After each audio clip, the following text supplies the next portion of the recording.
Morning everybody, Shift Your Mindset here, and today a beacon of hope, of light into maybe the dark places where we are sometimes. I was a little bit inspired by the people who were commenting on the videos, and also see a lot of PMO guys, girls who want to leave the religion but are still stuck in the Jehovah's Witnesses. And first of all my love, all my energy goes to you guys, because you are in a different situation, difficult situation. So I want to express my compassion and my feelings towards all of you guys who are still wanting to go out of the religion, but are still trapped in somehow. So maybe we can do something about it in the next few minutes, because if I compare myself to the guys who are still stuck in the religion, it's like we're walking on the path of journey, and you guys are walking with a backpack full of bricks. I like to make it graphical, also in my head. It helps me to understand difficult situations. But what's the fun about walking through life with a bag full of bricks, instead of just feel free to move? And it's a lot easier to go through life. And that's my realization when I was a JW, that I can't do it anymore. I want to be honest, I want to be authentic, and there comes a point in your life that you can't bear it anymore. And that's okay. So be okay with your feelings. That's the first one. Be okay with how you feel at this moment. Don't blame yourself, don't blame others, but just be in the moment with your feelings. Because there comes a time that you don't want to go through life with your backpack full of bricks. But you have to reach sometimes rock bottom to realize that, and to take the steps with it, to do the job. Because there's a lot of ways you can exit the religion. You can fade away. Most of you guys are already PMO at the moment, physically in, mentally out. That's the most important thing. You have to be mentally out for you to make that big step. And I understand it's a big step, because you're gonna lose your family, you're gonna lose your friends, you're gonna lose maybe your job because you're working for another brother in a congregation or something like that. Or you are afraid to lose your family because you are married to a woman or a husband who is physically in and mentally in. And you're the only one who's mentally out. And maybe you have kids. Luckily, I don't have kids. So I must imagine it would be hard for you to be in this place and in this situation. And I'm not gonna sugarcoat it. Oh, you just have to go out and do stuff like that and just exit the religion, because I know it's a hard time. And although you are mentally out, you're conditioned to always have a warning light in your head that something is keeping you back from making the right steps into your freedom. Because you're conditioned, your brain is conditioned with... Yeah, I talked to Chris, a friend of mine, and we're raised as no men or no women. Can I have this? No. Can I do that? No. Mama, I want to go out? No. 9 out of 10 times, we always get the answer no. Nothing is allowed. So we have to shift our mindset to yes, I can do it. Yes, I want to follow this path. Yes, I'm not harming anybody. I'm just taking a different path in life. It's only a religion you leave. You don't leave your wife, you don't leave your kids, you don't leave people behind. Those people are leaving you behind because of only one decision that you want to make your life feel better, feel more joyful, to create more happiness. What's wrong with that? So you have to reclaim your authenticity. Deep down inside all of us, there is an authentic person who wants just to be me. If I feel sad, I can be sad with the people around me and who I'm trusting. If I want to say something about something I don't like, I feel free to express my feelings to that person, and that person reacts in a good way. That's what authentic people need, but also what they want. They just want to be themselves. If I want to dance in the middle of the McDonald's, we don't do it because as a kid you are conditioned to be quiet.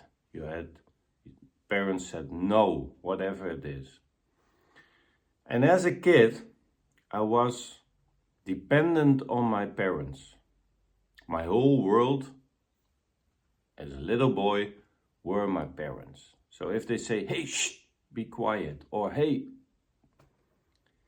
then I was quiet. Why? Because my survival depends on my parents. I couldn't live without my parents. They are the one who were feeding me. They are the one who giving me water, drinks, whatever, to survive. And that first time, all those things happen in your life are saved in that brain of ours, or conditioned brain. And although we are adults now, we'll still go in our memory back to that moment and we get fear. And that's what the religion of the Jehovah's Witnesses is based on. Fear. Fear not to get into paradise. Fear to lose your family. Fear to not being Jehovah's friend anymore. Fear that people will leave you. Fear that you are not good enough. Fear that you have to do more.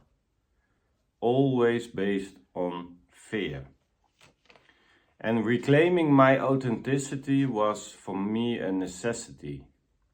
I couldn't live anymore like a robot, so I had to reclaim my authenticity.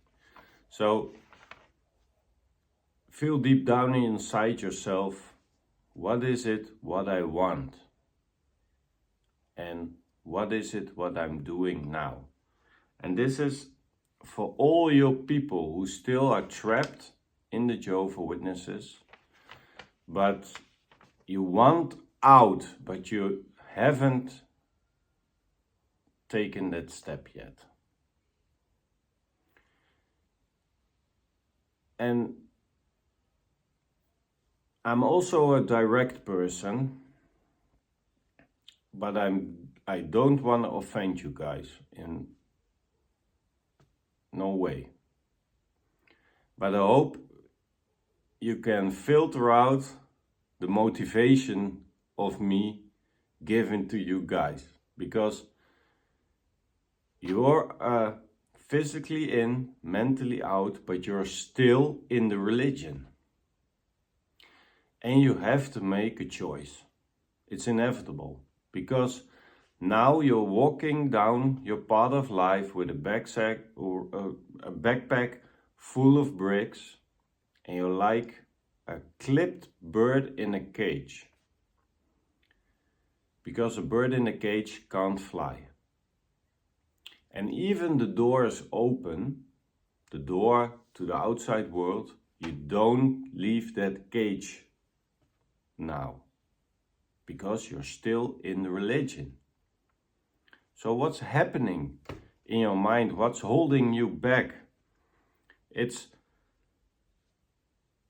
like a comfort zone. The JWs are a comfort zone for you. And I often compare it, your comfort zone is not your comfort zone. It's what you used to. It has nothing to do with comfort, with happiness, with joy, with everything. It's just what you are familiar with and what's known for you. And the religion is known for you, although you're not agreeing with it.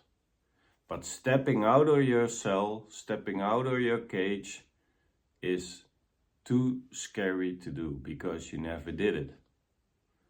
So you have to step into the abyss, and that's scary. But what are you losing out?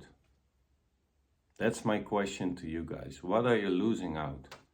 Because your comfort zone is now a pit of hell. You're not comfortable, you're not feeling happy, you're not joyful, you live a fear-based life, but you still aren't capable of doing that first step outside of that cell block where you live in. Outside of your comfort zone, because then it's unknown. And what's unknown in our head is scary, we fear it, whatever. So that's the difficulty.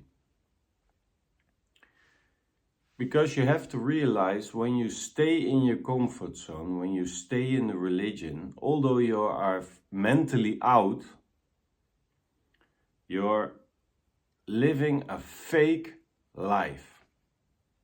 And I don't care how you go out of your cell block. If you want to fade out easily so people can still talk to you, do it. If you want to make a hard decision and will be dissociated, or you send a letter to the elders, do it.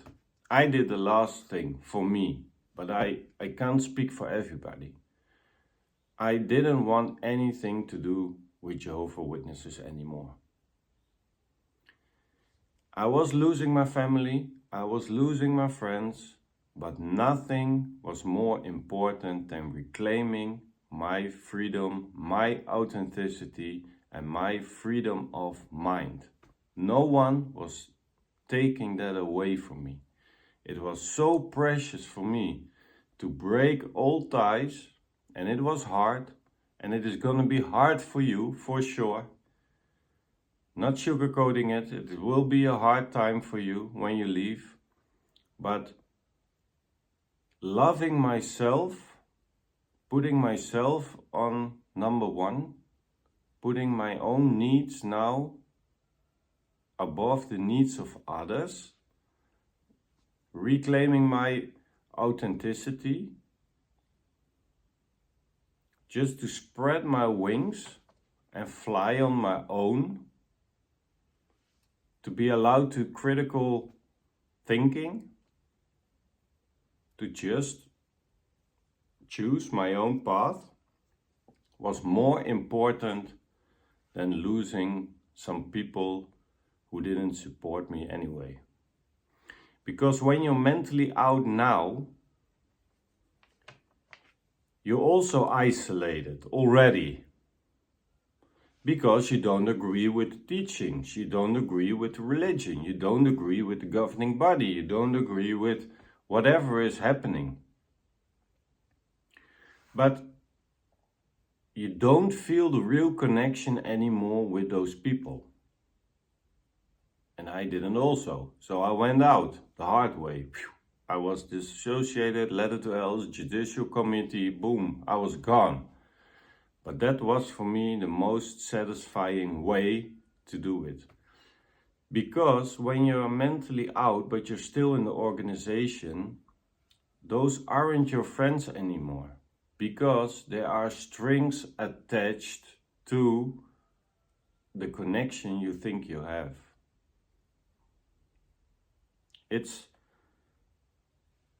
It sucks to have no family. It sucks to start from scratch, to rebuild your life. But it sucks to have fake friends and don't agree with the teachings you're listening to drag yourself to the meetings, to just stay or look active for the group.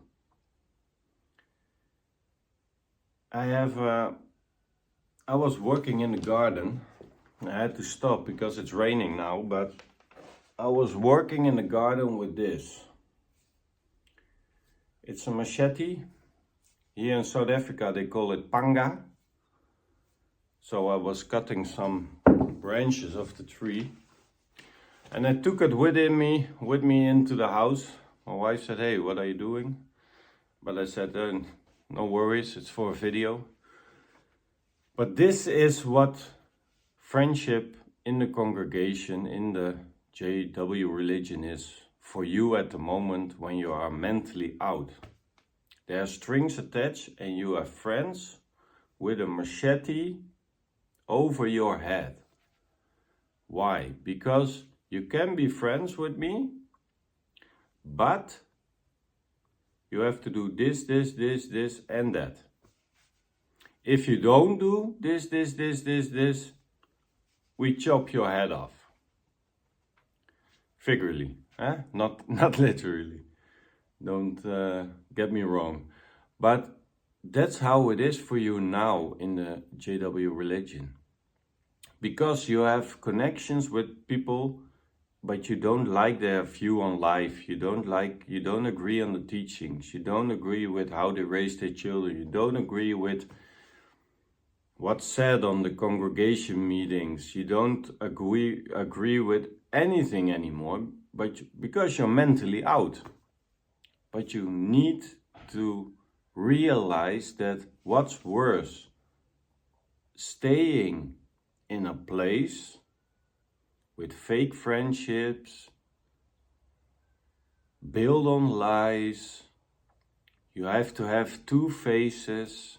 You have to put a mask on when you go to the congregation and look active or look interested.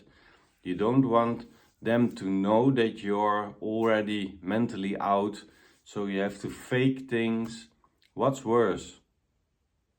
Put all that baggage in your backpack, walking with bricks. It's exhausting. You don't have energy anymore. They suck the energy out of you. Maybe you get into depression or whatever. What's worse? Putting on masks and look active, but you're already mentally out? Or go through a little phase of pain, maybe a shorter phase of pain, because you leave your parents, you leave your whatever for the religion, you're losing your social network, stuff like that, and you have to build your life from scratch, but with integrity, with authenticity, with courage, real courage, with pride, because you're proud of yourself that you were able and strong enough to leave the religion. I can tell you from one thing, from my experience, the last one is more fulfilling than keeping up with the lie to yourself, to be on one side in the religion and on the outside out of the religion. It's harder to keep on going with what you're doing right now than cut the cords, start over again. And of course, don't do it like a madman. Do it. Take your time for it. Review your own situation. Are you a teenager and you want out? Maybe you have to wait a couple of years or in at least a year or whatever till you have a job and you can provide for yourself. I'm not saying you have to do it right now, but evaluate your situation. Are you a teenager? Maybe you have to wait a little bit more, but already start with researching things. jwfacts.com. Other websites, YouTube videos of people like me or other people who can give you advice on how to proceed. Take your time, do your research. Don't tell anyone in what state you are. If you're mentally out, don't tell people that you have doubts and stuff like that, because you will get dragged in again. But you have to make a decision. If you love yourself, if you think you're worthy of living your life like you want to live, take the steps and don't get stuck in forever. Because when you are on your deathbed and you look back at life, I'm sure you would want to make that decision a lot earlier in life. I for sure do. I wish I was been able to make that decision years before I did it. I'm not sorry for myself in any means, but we can learn so much from each other, learn from other people outside, also outside counseling, outside of the religion. Take someone outside of the religion in confidence to talk about where your feelings are, how you feel, and what you can do. Another perspective helps you guys to make a decision. But think for yourself, what's worse? Keeping myself in this place, I'm mentally out, I'm struggling, I don't want to go to meetings, but on the other hand, I have to maintain a certain reputation. It's harder, way harder than just make a decision and jump into the unknown. It's scary, I know. I found it scary myself, but it was worth it. Why? Because now I feel like I'm living. I'm living my life. I can do anything in life. I can manifest anything what I want. I have more confidence. I have more self-love. Everything changes for the good after you make that decision. And people, I want you to know one thing at last. I believe in you. We as an XJW community, we believe in you. We have your back and we think you have enough courage to live the life you want to live. Thank you guys for watching. We see each other at the next episode. Let me know what you liked about this video in the comments. If you didn't subscribe to the channel already, do it. And we see each other at the next episode.